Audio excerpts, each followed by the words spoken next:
আমার মেয়েকে বিয়ে দিলাম ভালো একটা পরিবারে, বাবা মা আর একটা ছেলে। কোনো রকম কষ্ট ছিল না আমার মেয়ে, দিব্যি সংসার করছিল। হঠাৎ শুভ সংবাদ পেলাম, আমার মেয়ে মা হবে। সেই আনন্দে আমার মেয়ে খুশিতে অস্থির। জামাই নির্মলও খুব আনন্দ পেল, বাবা হবে। আমি একা। আমার স্বামী পথ দুর্ঘটনায় অনেক আগেই আমাকে ছেড়ে চলে গেছে।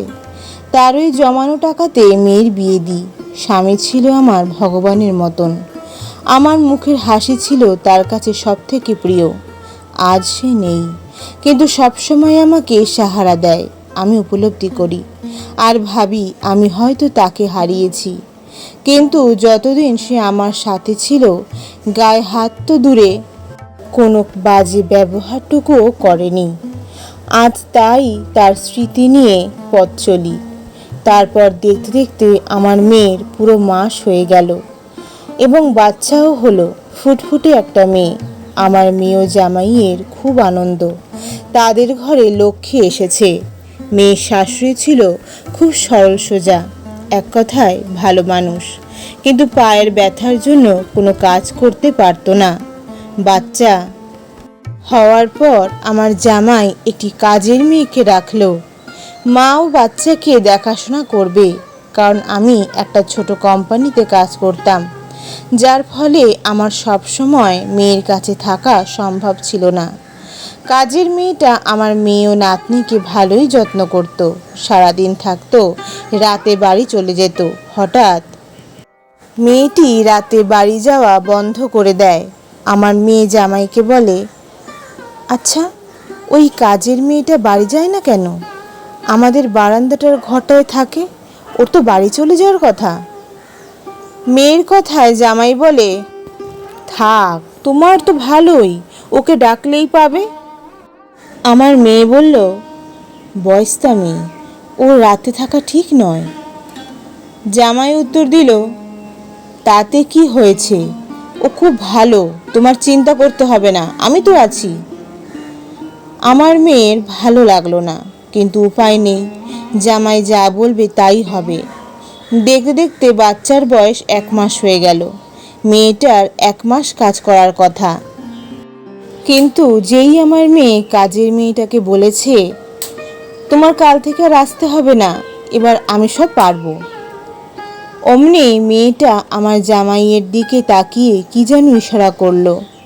তখনই জামাই বলল, না না, ও আরও 1 মাস থাক, তুমি এখনো সুস্থ হওনি। আমার মেয়ে ঠিক ভালো লাগলো না কাজের মেয়েটার ভাব। একদিন মেয়ের শাশুড়ি রাত 3টের সময় জল খেতে উঠেছে। দেখছে কাজের মেয়েটার ঘরে কে যেন ফিসফিস করে কথা বলছে। উনি আস্তে আস্তে ঘরের দিকে যায়। তারপর দরজার ফাঁক দিয়ে যা দেখে তার মুখে আনার মতো নয়। কাঁপতে কাঁপতে বৌমার ঘরে ঢুকে বলে, আমি বাচ্চা দেখছি, তুমি যাও, যে দেখো নিজের চোখে আমার ছেলের অবস্থা। আমার মেয়ে গিয়ে দেখে ওর স্বামী কাজের মেয়ের সাথে সহবাস করছে। লজ্জায় ঘেন্নায় আমার মেয়ের দম বন্ধ হয়ে যাচ্ছিল। চুপ করে নির্বাক হয়ে নিজের ঘরে এলো আর শাশুড়িকে বলল, মা, আপনার ছেলের সঙ্গে আর আমার কোনো সম্পর্ক নেই। এই নোংরা মানুষটাকে আমি আমার স্বামী বলে মানি না। আজ থেকে আমি বিধবা, আমার স্বামী মরে গেছে। আর যদি এত বড় অন্যায়কে আমি প্রশ্রয় দিই, তবে এই ধরনের যত পুরুষ আছে যারা নিজের স্ত্রীকে মর্যাদা দিতে জানে না, তারা আস্পর্ধা পেয়ে যাবে। এমন চরিত্রহীন স্বামী আমার দরকার নেই। তবে হ্যাঁ, আমার মেয়েকে আমি নিয়েই যাব। সব আমাকে জানালো আমার মেয়ে ফোন করে। আমি তাই সব জানতে পারলাম। অনেক চিন্তা করে মেয়েকে বললাম, তুই জামাইকে জানাবি না? মেয়ে বলল, নিশ্চয়ই জানাবো, ওকে উচিত শিক্ষা না দিয়ে আমি যাব না। আর আমার শাশুড়ি আমার বড় সাহস। তখন আমার মেয়ের শাশুড়ি বলল, জামা, তুই তোর মেয়েকে নিয়ে তোর মায়ের কাছে চলে যা। আর যদি সত্যি কোনো ভালো জীবনসাথী পাস, আবার সংসার করিস, আমার আশীর্বাদ তোর সাথে আছে। এবং জামাইকে দেখে যখন সব বলল আমার মেয়ে, তখন জামাই অস্বীকার করছিল, কিন্তু নিজের মায়ের উপর কোনো উত্তর করতে পারল না। ধরা পড়েই গেল। মাথা নিচু করে রাখলো আমার মেয়ের সামনে।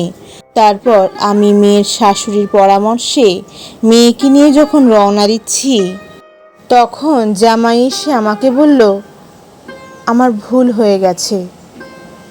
আমি বললাম, একে ভুল বলে না, অপরাধ বলে, যার কোনো ক্ষমা নেই। তুমি আমার মেয়ের বিশ্বাসের মর্যাদা রাখোনি। আজ তো তোমার কাজের মেয়েও সব জানতে পেরে পালিয়ে গেছে। এখন তুমি তোমার নিজের জীবন বুঝে নাও। চোখের জল ফেলতে ফেলতে আমার মেয়ে তার শ্বশুর ও শাশুড়িকে প্রণাম করে আমার সাথে আমার বাড়ি এলো। একরকম বাধ্য হয়ে আমার কোম্পানির মালিককে সব জানালাম। উনি সব শুনলেন এবং আমাকে বললেন, আমার ঘরে আমার একটা মাত্র ছেলে, ভালো মেয়ে না পাওয়ার জন্য বিয়ে করেনি, কারণ যে ওকে বিয়ে করবে তার ত্যাগ থাকতে হবে। আমি বললাম, কেন? কারণ আমার ছেলের কোনো অভাব নেই, এত বড় কোম্পানি আমার, কিন্তু একটি কারণে আমার ছেলে বাড়ির বাইরে বেরোয় না। কি হয়েছে? ওর সারা গায়ে সেতি হয়েছে, যার ফলে মেয়েরাও রাজি হয়েও আবার না করে দেয়, আর আমার ঘর অন্ধকার হয়ে আছে। তবে তোমাকে একটা কথা বলি, তুমি যদি তোমার মেয়েকে আমার ছেলের সাথে বিয়ে দাও, তবে আমি মরার আগে একটু শান্তি পাবো। আমার মেয়ের তো একটা বাচ্চা মেয়ে আছে, তাতে কি হয়েছে? শুনলে অবাক হবেন, সত্যি মালিকের ছেলে রাজি হলো আমার মেয়েকে বিয়ে করতে। শেষ পর্যন্ত আমার মেয়ের সাথে মালিকের ছেলের বিয়ে হলো। আমার নাতনিকে নিজের করে নিল তারা। আজ আমার মেয়ে হেরে গিয়েও আবার জয়ী হলো, স্বামী পেল, সংসার পেল। আর ওর আগে শাশুড়ি মা সব শুনে নিজে এসে আমার মেয়েকে আশীর্বাদ করে গেল। বন্ধু সবাই, রূপ দিয়ে কিছু হবে না, অন্তরের মানবিকতাটাই আসল, কিন্তু সেটাই মানুষ বুঝতে চায় না। ধন্যবাদ। গল্প রচনা শ্রীমতী নন্দিতা দাস, কণ্ঠ রিজা দাস। জয় তারা, জয় বাম।